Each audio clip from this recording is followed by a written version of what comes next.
Good afternoon, traders and investors. Welcome to the final closing print on a Monday of the year. Next Monday, Christmas Eve. The following Monday, New Year's Day. Boom. So here we are. A 6-day winning streak, a 1-day losing. One day we were down, and now we're back up. 31 handles, crossing into the 4,800 handle for the first time. Basis to futures since earlier in the year. Pre-market low, same thing. Regular session low, pre-market low, right near each other. Current high 48.02 and a quarter. Nothing there for you folks. Up 31 handles, 47.99. Can we close above 4,800? That's interesting. We'll have to talk about the divergence between the cash and futures tomorrow with Triple D, because as you look at the cash index, well, yeah, the cash is pretty darn close to an all-time high, right? But the rolling front month futures, no can do. That's over 5K. We all know the reason for that. The Buck's flat here, 102.18, trying to push through the previous 2 days highs. Really tight range. The bonds, well, we're not paying much attention to the bond market here. We're down about a half a point at 123 and 12/30 seconds. Crude skyrockets into the 74 handle. Little too much, too fast, but still up a buck 19 at 72.97. If you got your gold bars at Costco, well, they're $4.50 more to the green here. That's 2,040 and 10 cents. Silver trying to remain in the 24 handle, down 7 cents, 24.08. And Bitcoin, that's off the lows from the session here, but it's still down $470 here at 41,980. There is a look at your commodities and futures. Looking at the big boys here, the top components, big tech leading us away. I think some Apple, a little bad news on Apple this morning, kind of double dose of bad news. But Meta, that's your biggest winner here. Didn't really fully participate last week, but Meta peaking up nearly 11 bucks, 3.2% at 345, approaching a pair of monthly highs in the metaverse. Those are higher though, folks. Closer to 353. If you're looking for resistance, I mean, who looks for resistance in this market? But that's it. Also, Nvidia. Who was asking about that last week? I said, well, you get back half of that move at 473. There's nothing that stops us from getting over 500. Taking out the pre-market trading, two earnings reports ago, it traded up to 520. Last earnings report, I think it only got up to 510. So as far as trading in the regular session here, that's it. That's it. New all-time high coming for Nvidia. Congratulations to Nvidia shareholders. A lot of other big cap stocks on the move. Netflix here. Benjamin Swinburne maintained his rating over there at Morgan Stanley. He'd be a senior analyst. And what did he do? He gave a bullish endorsement. He raised the price target from 475 to 550. Lickety split. There you go. The old upgrade working its way with Morgan Stanley. Morgan Stanley working its upgrade with Netflix. Nothing in there, folks. Nothing in there on the monthlies, at least. And dailies, not much there either. So hard to give you resistance when there isn't any in this market. Let's go on. We also have to talk about the biggest loser of the top components. That would be United Health. Like, who owns, risk on day? Who wants to own United Health, though still trading right near all-time highs? That caught a downgrade from HSBC. That's down 411. Not much damage. We just keep looking at this 550 area. If you've been selling your UNH at 550, you had a couple opportunities in 2022. You had an opportunity last month to do it. Not much of an opportunity this month in UNH. So catching the heels of a downgrade, but still off its off Friday's low. Let's see if that's affecting Humana. No, Humana down, yeah, a little bit, down 251, a little bit more volatile, one of the two. I don't know if we got to talk about NIO this morning, but get it, that $2.2 billion investment faded. We could tell that in the pre-market trading, hit $9. What did it hit in the regular session? No, pre-market trading, much different from the regular session. Could do no better than 864 in the regular session. Still hasn't filled the gap for NIO.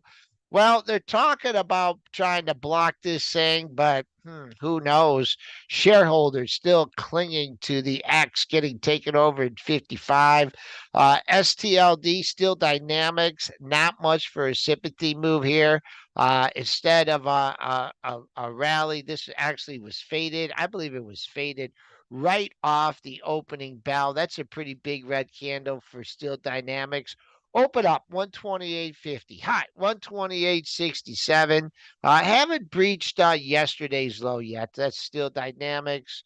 Nucor NUE quite day. I did MUE this morning too. Nucor, nope, close. That got faded a little bit too. Early and often that was faded in the regular session. Opening print, well, you got a little bit of, I say that it got a little bit of a ride off the open. Opening higher, but then running to 117.18 before pulling back. Never read on the session though. So Nucor, big company. I don't think anybody is going to be coming to take that over soon.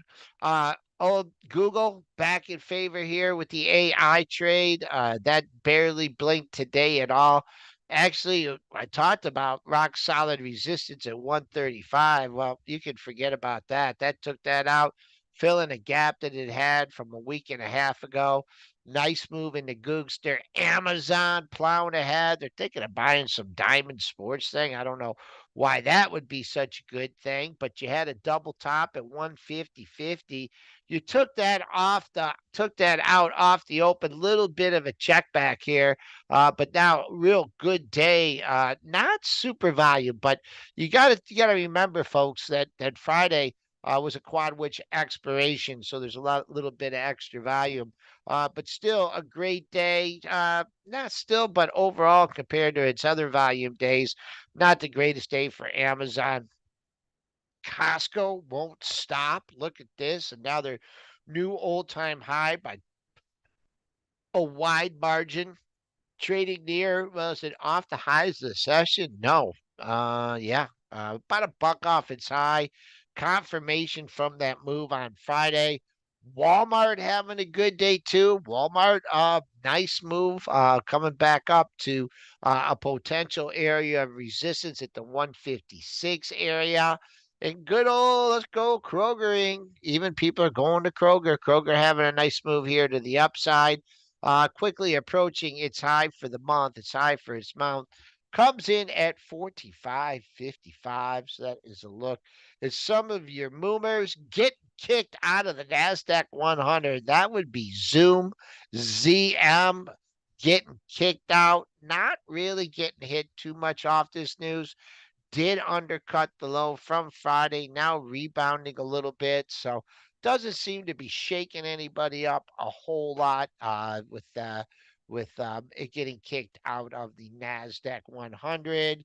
I mean, we can mention the news about Nicola, but like that's already knows. Trevor Milton going to jail for 4 years. Also having a good day here, and I don't know if it's off the negative news from other EV makers. But Rivian having a good day here. Let's see here, up over 23 bucks, nearing 24 bucks, 18 to 24. Who would have thunk it? If you're looking for potential resistance here in Rivian, nothing until you get into the 24.40 handle.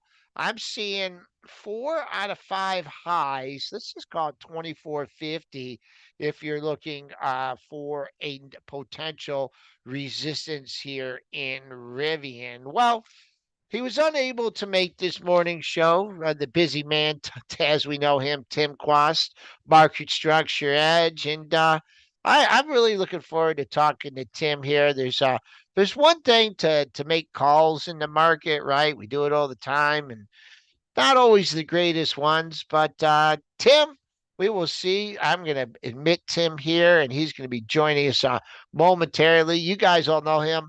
I don't have the fancy introduction that we have on the other show, and where Dennis does what Dennis does is attempt to dance here.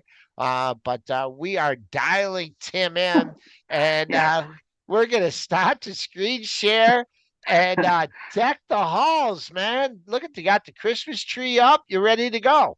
Season's greetings, Joel. Good to see you. Sorry about that. I booted myself from the meeting, showing that while I run tech businesses, I must not be very tech savvy. Anyway, apologies for that. Good That's to see okay. you. I thought Happy you were Monday. there, and then I'm Yeah, like, oh man, briefly. more technical difficulties for me. But no, you have reappeared, Tim. So, we went back and forth with our emails before the show, and I'm like, well, I don't Yeah, know if Tim really wants to talk about this. But you made a projection. Let's go back. yeah, Let's talk about it. November yeah. 2nd, you said there was a Mhm. 67% probability that the Right, market was going to be lower by year end. But correct. did you know what Jerome Powell was going to do? Failed to check with the Fed chair before that, which still, I mean, it's not impossible. It's just improbable. And as you know, Joel, I think purely in terms of market mechanics. Right? I think about market structure. That's the rules and behaviors behind price and volume. And so statistically, if demand in the market is imbalanced to the buy side into options expirations, it tends to reset to the oversold side on the other side of options expirations. And statistically, when that happens, the market tends to close lower than it was when it went into overbought territory. I mean, that's just mathematically, that's how it works. About 67% of the time. I could be even more nerdy in math terms. So my expectation was, since we had this very strong period of, again, looking at the market from an economic standpoint, there is demand, there is supply, and when those two things diverge, prices tend to rise, and when they converge, prices tend to fall. Very pretty simple stuff. So looking at the math, before the Fed meeting, I said on pre-market prep, well, if you look at the math, there's a 67% chance that the market is lower than it was roughly November 10. And you would say, well, and remember though, Joel, I did say everybody who says stuff like this is rendered a fool. So I will, in all probability, be rendered a fool. But that was my thinking. No, I did not expect the Fed to do what it did, nor did anyone, nor did it make any sense to me that all of the, what I would call the Fed apologists, the economists that write all over the country from, and bless their hearts, Greg Yip, Nick Timmeros at the Wall Street Journal, all these folks who have a lot of interaction with the Fed, then immediately came out and said, well, inflation came down much faster than anyone anticipated. And I thought, well, we were just this Fed said that inflation was transitory. So how could it come down more rapidly than anyone expected? Then they said they were higher for longer. My point out of all of this is we are all, to borrow a phrase from Mark Rowan, the CEO of Apollo Global Management, we are all leveraged to five growth stocks and the Fed, meaning we have no choice but to have more exposure to both than what we would prefer. And so that changes outcomes. When the Fed decides, no, we might put on the table cutting rates, well, that's going to affect all the global macro models that run the market. And my core point to traders and investors is the market doesn't run on the fundamentals of this business or that. If it did, the people who do those kinds of things would dominate the ownership ledgers of public companies, but they don't. You can go look at what's called the 13F report. Anybody can do it and see who the top holders are of a typical large public company, like NVIDIA, up 3% today, like Amazon, up 3% today. like Meta, up 3% today. Why would they all be up 3% today? Just randomly on a Monday in late December. Well, it's not random. It isn't random. The funds that own those stocks tend to be BlackRock, Vanguard, State Street, BNY Mellon, Geode Capital, which is the quantitative arm of Fidelity. Fidelity's stock picking holdings have declined sharply from active management, but its Geode Capital ownership has exploded to $1.3 trillion now of assets at that one firm alone.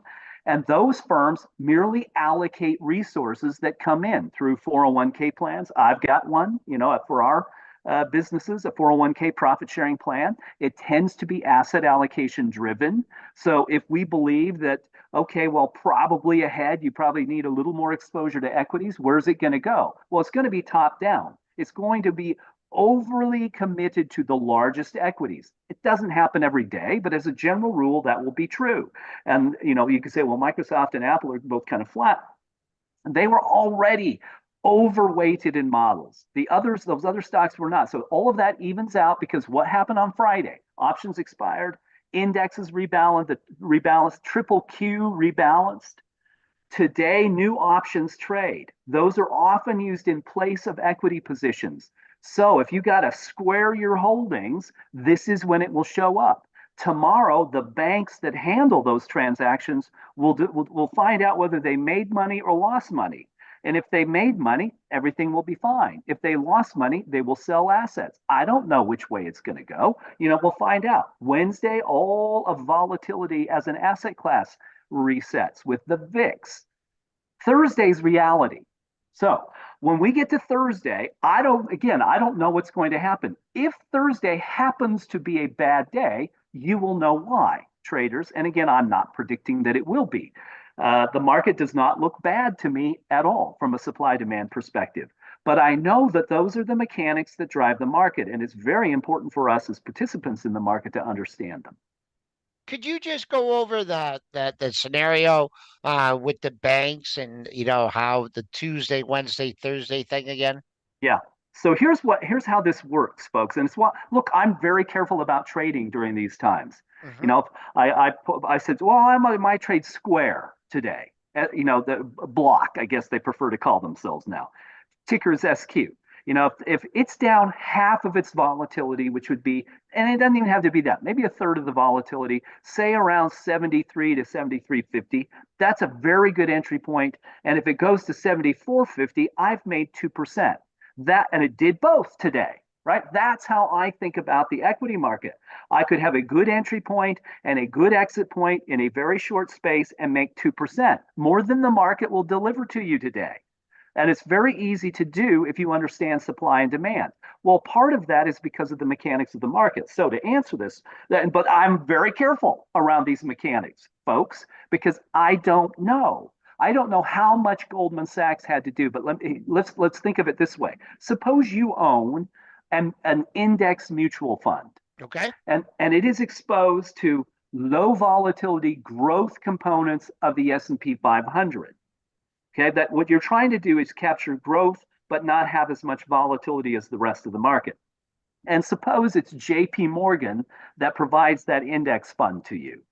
Right, so JP Morgan is going to go through these rebalances and the resets of options and futures contracts that happen each month, and they're going to look at this portfolio that they've got to deliver the results that you are hoping to buy from them in the form of this index mutual fund, and they're going to make adjustments to it. Are we achieving our volatility objectives? If not, what do we have to buy and sell? And they may pay Goldman Sachs to absorb some of the risk. So they last month paid Goldman Sachs a fee and said, Goldman Sachs, when we get to December 18, we would like you to square our portfolio with this measure. Okay, it needs to match that. So we get to December 18 and all new options trade, and now Goldman Sachs has a responsibility to get JP Morgan square with that index. And what's it going to cost JP Morgan or Goldman Sachs? Well, it depends on how stuff behaved. What happens if you have a stock that did really poorly and dropped 40%? Whoa, that's going to be expensive to make whole. What happens if you have some stuff that did really well? Well, you might make some money on that because you get to keep the difference. You just got to have it square in the index. So if something in my portfolio, it can't be more than 5% of the weighting, and that stock's gone up 10%. Now maybe Goldman Sachs gets to keep the difference. And I give to JP Morgan, here's your index fund, you're perfectly tracking it, and Goldman Sachs is happy. And they made some money and everything works out and the market goes right along. What happens if somebody loses is the opposite. Say Goldman Sachs had to dig into its own pocket to make JP Morgan whole. So that JP Morgan says, okay, thanks to Goldman Sachs for this contract, these futures baskets that I bought, I am now square and I'm perfectly tracking the index. But Goldman Sachs lost $400 million. So what is Goldman Sachs going to do on Tuesday or Wednesday? It's going to sell some inventory that it carries on its balance sheet for value at risk. And you see the market go, wow. Then you think, well, what the heck happened? Must have been the Fed. Must have been this data point or that data point. Well, what if it's not? What if it's just banks getting square? So that's the stuff that you can't predict. You can't fully see it. You can look at supply and demand and get a pretty good idea. We watch short volume very closely. If it's fluctuating, that's a tell. And it's interesting that the market short volume has declined sharply, a lot of short covering, but the short volume in SPY, which everybody uses as a hedge, has done the opposite and has risen from about 43% to 57% of all trading volume in that instrument in 4 days. So I don't know what's going to happen, but that's why I'm very careful during these times because I know these mechanics are occurring and it affects trillions of dollars. So that's kind of the thing to All think right. about. It happens every month. All right. Yeah, So how well also, I mean, a bigger bang for your buck with a quad witch expiration here. So exactly. yeah. And So are year you end and year yeah, end you're window at dressing. Yep. so are you Yeah. gonna are you gonna wait for today's data, Tuesday data's and Wednesday's data to before you try and Yeah. take a stab on Thursday, or are you just going to be looking at the incremental? Because if these Mhm. institutions they could not deliver the stock, Yeah. then I mean, and if they did deliver that stock and they didn't have it from lower prices and Right. they're still short, Right. they're going to get absolutely mopped. You're right, and I think that's kind of what you're seeing now in the market. Is that am I oversimplifying things? No, that's absolutely right, Joel. And some to some degree that happens only when there are significant moves in the market, which we've had, right? I mean, it's really incredible the moves we've had. And it's happened before, back in, I want to say March of 2021, right into, it was a quad witch in March, the Oh, first yep, quarter. yep. And we went, what in the world is going on? It didn't square. And when then we found out what happened. Credit Suisse was the counterparty for exactly this kind of transaction for a hedge fund called Archegos, Yeah, which had a 9 times lever in these stocks that they were betting would, I think, fall. And they did not fall, they rose. Well, they both went bankrupt in effect. Right? Credit Suisse is now part of UBS. It never recovered from yeah. that. Right? Archegos is gone, doesn't exist.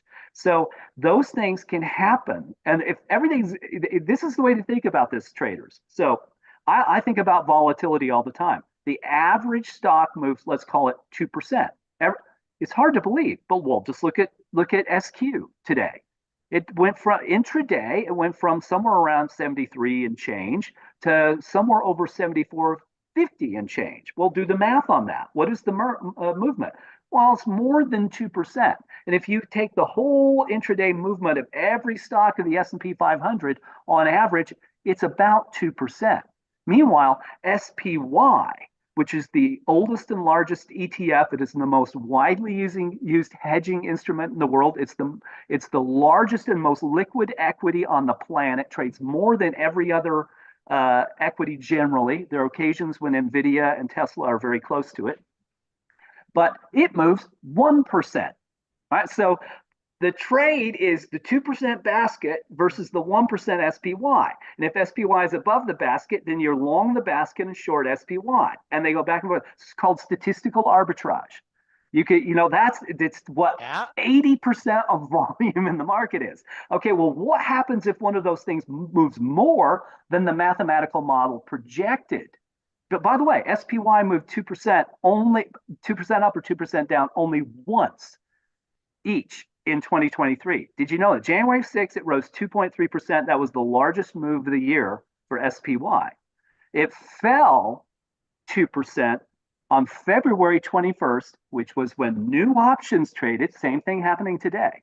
Those are the only 2 days that SPY moved more than 2%. So that arbitrage trade is very, very effective. Citadel can make loads of money trading that basket. And your little trades, our little trades get mixed in with that, and they know which way to go. If you see your limit orders don't fill at times, well, it's because Citadel knows which side of the trade to be on because they can see all that data. It's just an example. But Correct. beware of that. So 1%, 2%. If those things are out of whack, somebody is going to get hurt. The So great that's why gamma you look for unwind, those things. right? The great Right, gamma unwind is what you're referring to. right, Yeah. right, I mean, so the institutions, if they are short the stocks, they have one of two choices. They can keep shorting more, right? right, And right, try and, instigate a run. Because if we ever do, and get going south from these levels, right, it's going to be hard to find support. I mean, you can look at your daily highs and lows, but right. as we speak, Tim, I think you spooked the market here a little bit. We were trying to climb into the 4,800 handle. We're selling off, making a big deal out of it. But the statistical arbitrage that you're talking about, that's Triple D's bread and butter, man. That's what he does it on a much smaller basis. But Tim, But that's what he does, right? And so it's yeah. and now you know why, traders. It's good to always know what the calendar and cadence of the market is, and that way you're not caught out. It makes you smarter than the 95% of the rest of the folks that are out there. Okay. All right, Yeah. Tim. Well, this is the last Monday of the year, right? So Yes. with Christmas and New Year's, so healthy, happy holidays to you and your family. The Christmas tree looks good, and Thank we'll you. be dialing you up in the new year. I'll be waiting for bated breath to see what happens on Thursday. Okay. Well, happiest holidays to you, Joel, and yours, and enjoy the break. I hope you get one, and we'll catch you in 2024.